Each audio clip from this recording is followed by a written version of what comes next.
Hello, puppy dog. You want to come up here with me? Hi. Welcome back to my balcony.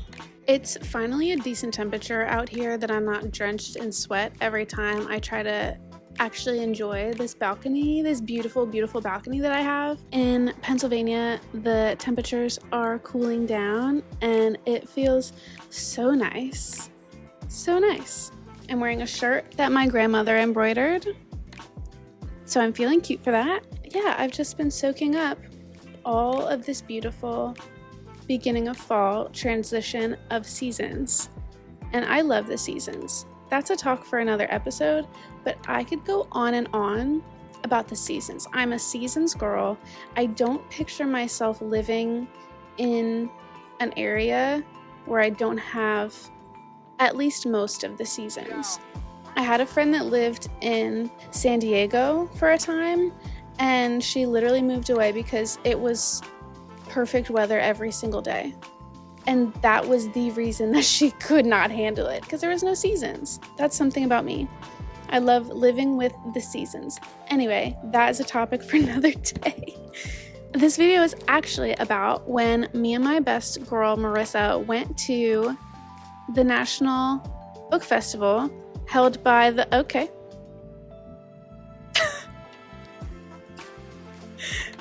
Video over. That was it. That's the video.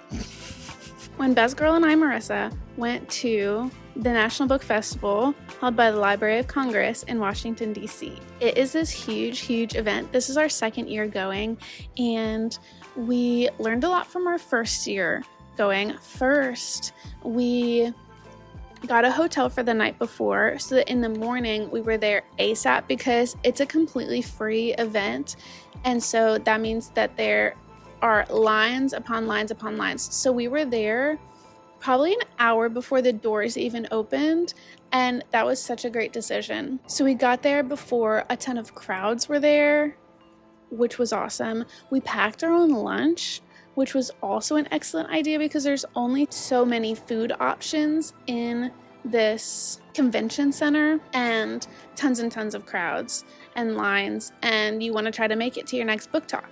So the whole day is this giant schedule that they hand out, and you unfold it, and we planned ahead of time. We could see the schedule ahead of time, and we chatted about which authors we knew that we wanted to go to, or which authors maybe we didn't know but the topic sounded interesting. And so we kind of plan it out ahead of time, and then we know which ones we're going to when we get there.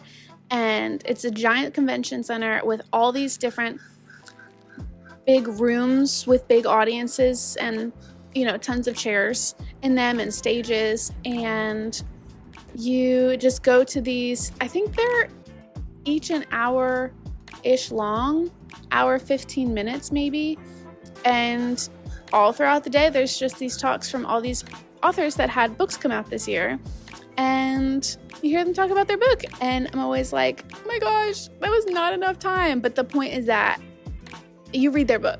That is really the point.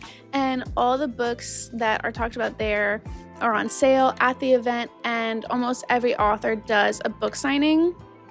So there was a huge part of the complex where it was just lines and lines and lines and lines of all the authors doing their book signings. So I'm not personally a book signing girl. I don't really care if a book is signed or not. Sometimes I think it's cool if I buy a signed edition from an independent bookstore or whatever, but I don't seek them out, and I don't usually wait in lines to have them signed. I'm not a fan girl in that sense. I'd much rather have that, dream situation of if you could have lunch with one author, I would much rather sit down and have lunch with an author, or, attend one of their talks to hear them actually talk about a book, rather than wait in line to get it signed. Maybe I'm the odd one out on that, but I also hate waiting in very long lines. So it's just not a hobby of mine. I think the two biggest author highlights from the day were V.E. Schwab and John Green. Oh my God. John Green's line to get into his talk was insane. I was not expecting that at all. Well, actually, I kind of was, but it was insane. But I think the biggest surprise was the talk about dogs. There was a panel of 3 authors who had written books about dogs, dog behavior, psychology, relations to humans, all that stuff. And that one surprised me the most. I learned a ton, and now I want to read all kinds of books about dogs. So this is that. Please enjoy. I'll see you later.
About being able to just like dream it into being and trust that it will be there as I like white knuckle my entire creative process to try and like subdue my existential dread about it not working and convince myself that there's enough story there to pursue.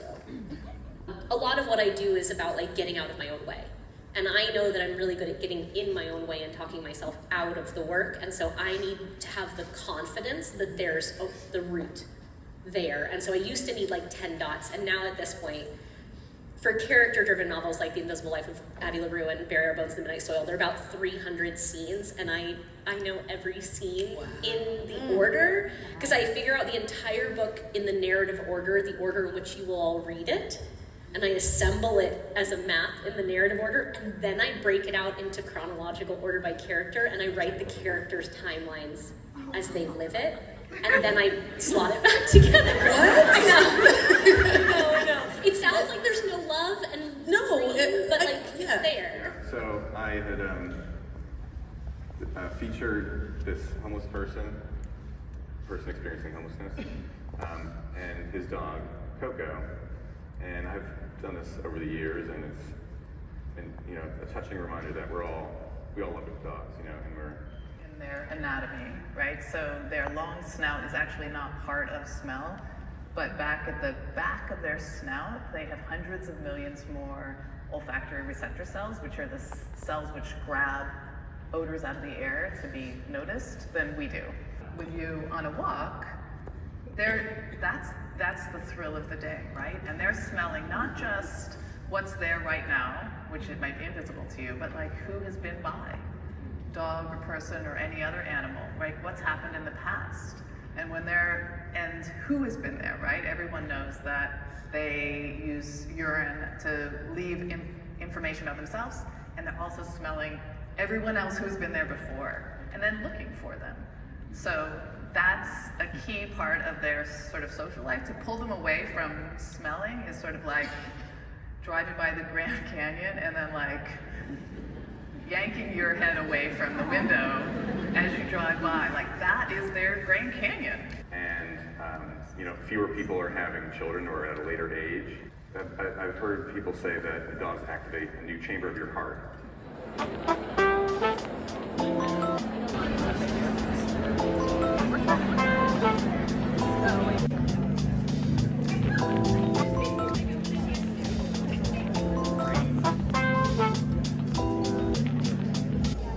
So far we've been to the eSwap and a panel about dogs, and now we're in a non-fiction writing thing. Which one has been your favorite so far?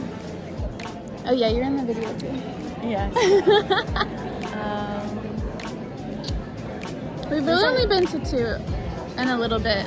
We went to a little bit of the poet laureates talking about poetry, but I kind of zoned out in that one. What was your favorite part from VE Schwab's? So there's a lot of good discussion in VE Schwab's. They had a lot of good questions for the audience. True, they talked about some juicy topics. And the one about dogs, I don't know if I had a takeaway from that one. Oh, how much dogs smell.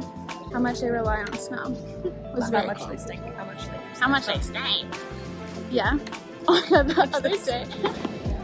other day, did I tell you that Blue rolled in poop so bad? I always thought that it was because they wanted to hide their scent as like a survival tactic. Yeah. Elmer did that the first time we met him. Really? Before we adopted him, he rolled the shelter. Oh, I wonder why. He didn't really do it much after that, but he did it. Blue's like whole side of her neck and like under her ear, like just caked in poop.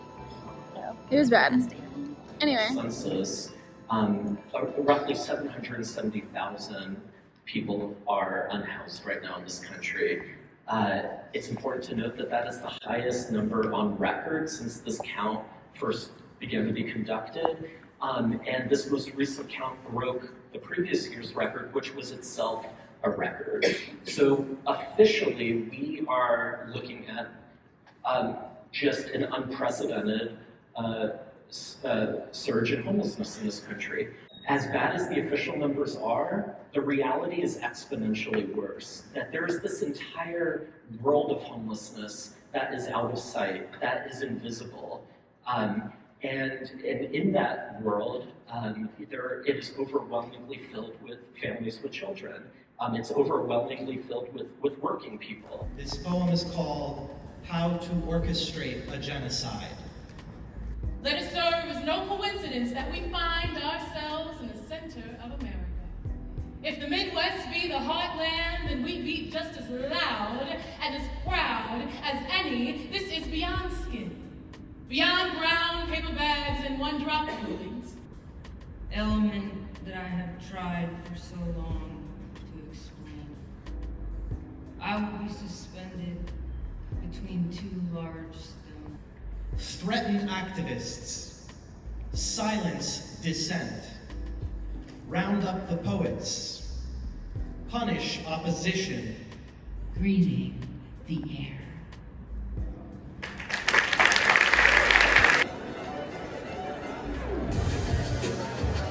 It was like, hey, on the way to the airport, we need to go to this tuberculosis hospital because there's some cases I have to consult on. And I was like, two things. First off, like, I did not know that there were tuberculosis hospitals, I'm embarrassed to say. And secondly, that is inconvenient to me. I would like to go to the airport. That's my other goal, if I'm being honest. And thank God we went to this hospital because it changed my life dramatically. It's hard to deeply love someone who lives far away. It's hard to deeply love someone who lives in really difficult circumstances. You know, like Henry is extraordinarily well supported today, but I know that lots of people in Sierra Leone aren't. I know that lots of people I know aren't, and that's difficult in a way. The hardest thing about writing the book, honestly, was like just being stuck with the facts.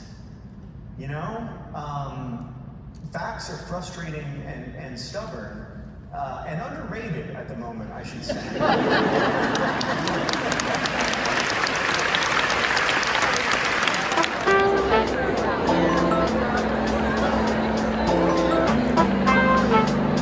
So yeah, we just had the most fun, and if you are planning on going next year, let me know, because that would be so fun to see people and say hi or go with more people. Yeah, biggest tips is come the night before, pack your own lunch, know which authors that you want to go to beforehand.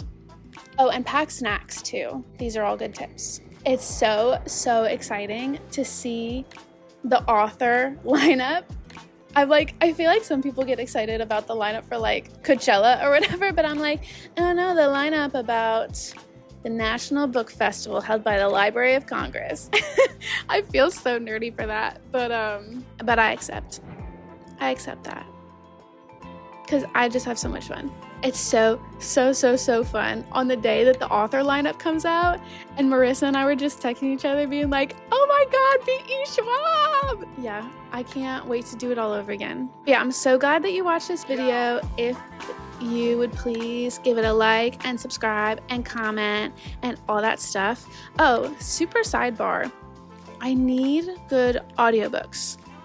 Tell me some of your favorite audiobooks that you read this year, because I've been wanting to listen to audiobooks while I walk my dog. So please put that in the comments and help a girl out. Okay, that's all. Bye.